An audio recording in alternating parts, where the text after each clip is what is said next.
Welcome. I'm Alice Alicia Jones, and this is another one of my Living Consciously videos. It's almost the end of the year. It's December, what is today? The 16th? Um, 17th? I'm not even sure. I think it's the 16th, but it could be the 17th. Uh, just this year has flown by for me, as I am sure it has for everybody. I do know that this is one of my favorite topics because the nature of love is what we study in A Course in Miracles. And the first thing that we learn in the introduction is that Christ will never give us an explanation for what the meaning of love is. It's basically something you have to experience. And so I just thought that because this is the end of the year and because so many of us have had struggles and issues in our life, that I thought that this would be an appropriate subject to cover. What really does it mean to fall in love? What happens with our energy field when we fall in love? I know the very first time that I fell in love, I was only 15, but I literally, like so many others have described it, I saw a young man standing across a dance floor, pretty much the same way like it was shown in West Side Story, how they saw each other through a layer of people. And I just looked at that young man and somehow or other finagled, either introduced myself or finagled an introduction to him. And then he asked me out and we started dating. And I did something that I probably regretted the rest of my life is I quit the all girls academy that I was part of to follow him to a co-ed high school. And the co-ed high school, even though it was a parochial high school and had an excellent reputation, did not match the reputation of where I had come from. There wasn't the student participation, and there certainly wasn't the ability for young women, such as myself, to express leadership position. And so there was a time where I literally thought back on my life and thought that I had peaked at age 16, that I was never going to accomplish anything more than what I did then. So, but I can, I'll never get over those first forays into loving someone. It was as if, and I'll try to describe it as best as I humanly can, but it was as if my energy field reached out and blended with his energy field. And literally, the two of us then had a third entity that was called us, rather than us as individuals standing in two separate spots. I It was the most amazing sensation, and I can honestly say the first time he kissed me, bells rang. You hear that sometimes, you've read it, bells rang. They absolutely did. So I know that it is possible for teenagers to fall in love. I did. Had I followed through and the relationship had progressed the way the storybook romances progress. I had one of my teachers ask me once, what would have happened to you if you were to have married him? What would you have done? And I thought about it for a few minutes, and I realized that the most expressive thing of my existence would have probably been to be a country club wife. He would have had a job that would have supported us. I would have had my children. I would have had my country club status, and I felt that the highest thing that would have happened is I would have done volunteer work, and so effectively charity work, and effectively that is not where I was supposed to go with my life. So my life took a very broad detour from that. And I once asked my guides, who was that soul that I fell in love with and that I fell so hard for him? And the answer was, that was the collective soul of everyone you have ever loved in your lifetimes. Think about it. That is an amazing statement because I do know now from all my research and all the work that I've done is that when you go into spirit, you have an inner group of 20 to 30 souls that you just continue to exchange roles with. Sometimes you're the bad guy. Sometimes they're the bad guy. Sometimes you're what you think is your twin flame or what you think is the person that adores you ends up turning on you. Everything depends on where you stand on what you wanted to learn. What were your life lessons that you had chosen for yourself? What is it that you wanted to accomplish in this lifetime? Where did you want to go with this life? Was it going to be a resting life? Everything was going to go right. You married the man of your dreams, the woman of your dreams, um, and you had no problems. That's called a resting life. That is not the case in this lifetime.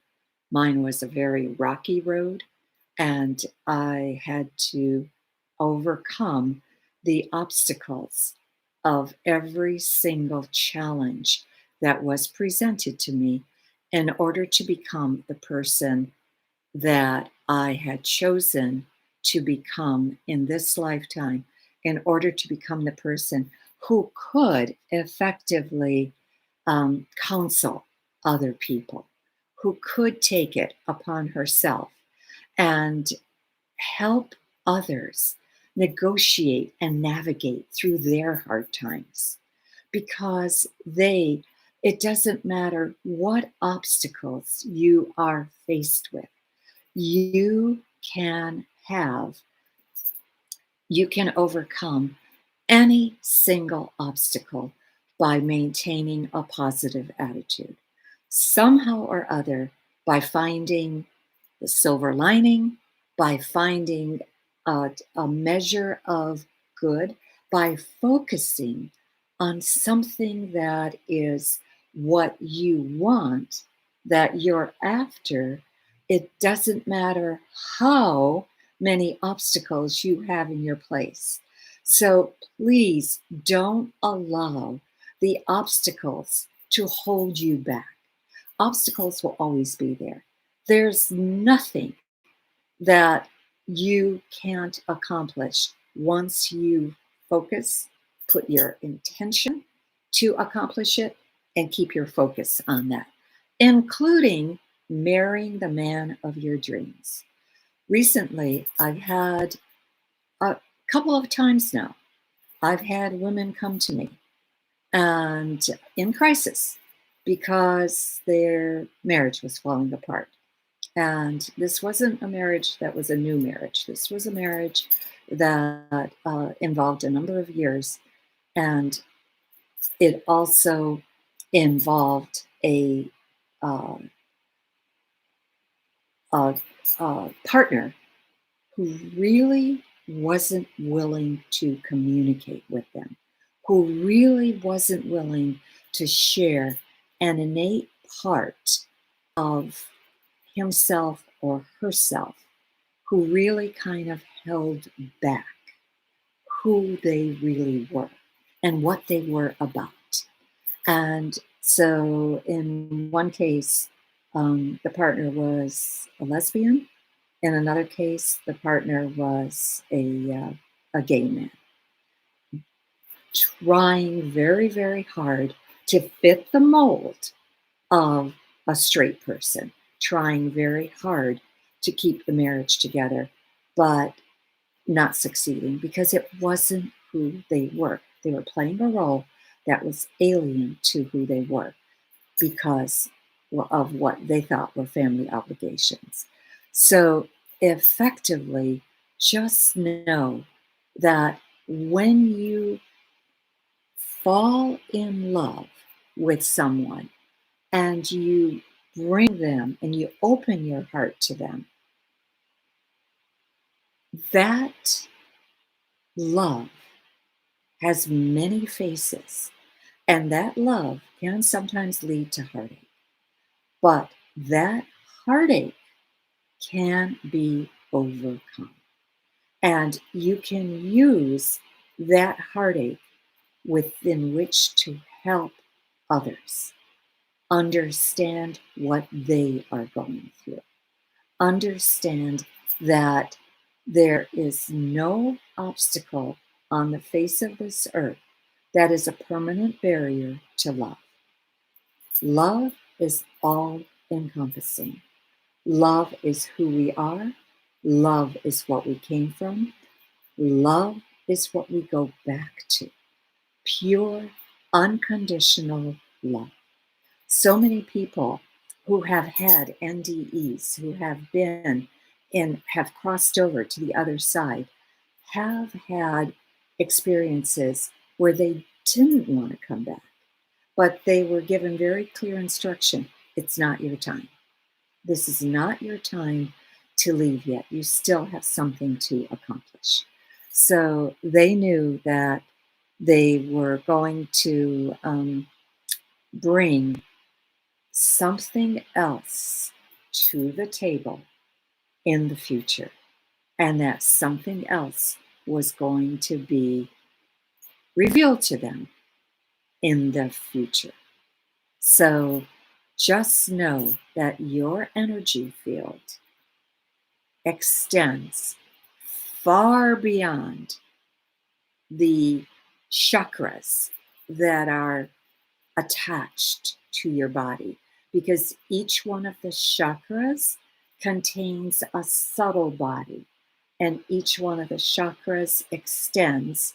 First chakra 3 inches to 6 inches, and I'm sorry, first subtle body 3 inches to 6 inches, and every subtle body after that about 6 inches, so that if you place your hands to the end of out in both directions, to the end of your fingertips is probably the end of where you will be able to feel your own energy field. Your energy field doesn't end there. It goes back through all the dimensions, all the layers, all the way back to God. And my understanding is 342. I've said that, I think, last week. 342 dimensions back to God, 342 layers back to God. All the layers exist, same time, same place. And which seems unreal. But this is why we can sometimes see ghosts. I've never seen a ghost, but I have seen a hologram. And that was really quite exciting, and I'm looking forward to the next time that I see a hologram. I have seen fairies. I have seen little gnome, one little gnome, well, two little gnomes playing with each other, a little boy and a little girl. So effectively, please, please, please, just know that love is all encompassing. Love truly does conquer all. Love gives you the strength to bear all things, no matter what it is that you're faced with.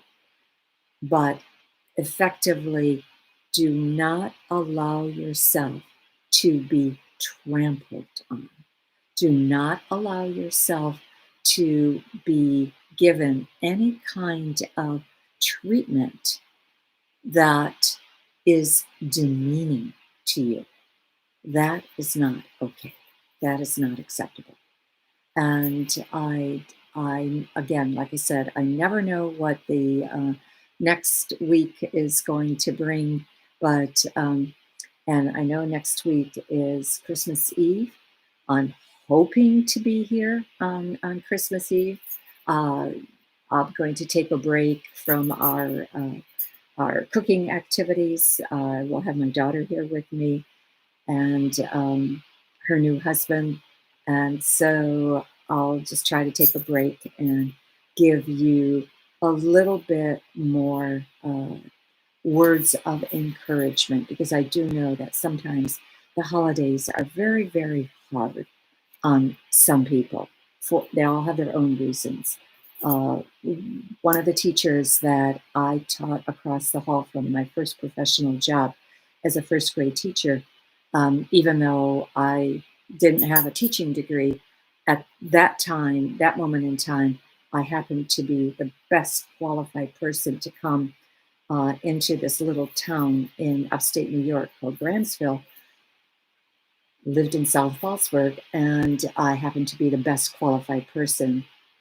School was going to open in 1 week. So I took over as a first grade teacher for 3 years. And from that experience, I learned to love children, where before I, I loved my little sister, but other children, not necessarily crazy about them, but I learned to love children from that experience. So I do wish you a very happy week, a holy week, and just know that you can constantly connect back to your spiritual self with every breath that you take. So breathe deeply to get yourself stabilized, breathe deeply to connect yourself to the earth. And if you need any kind of book of meditations, mine is the best that's out there. It is 366 meditations, obviously one for leap year. It is available on my website, Alicja, ALICJA Jones.com.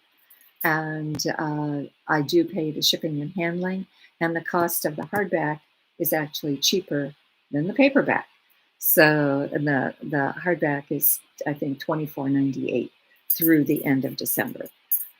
I wish you the best and hope that everything goes well for you this week and uh, gives you the break that you so desperately might need. Thank you.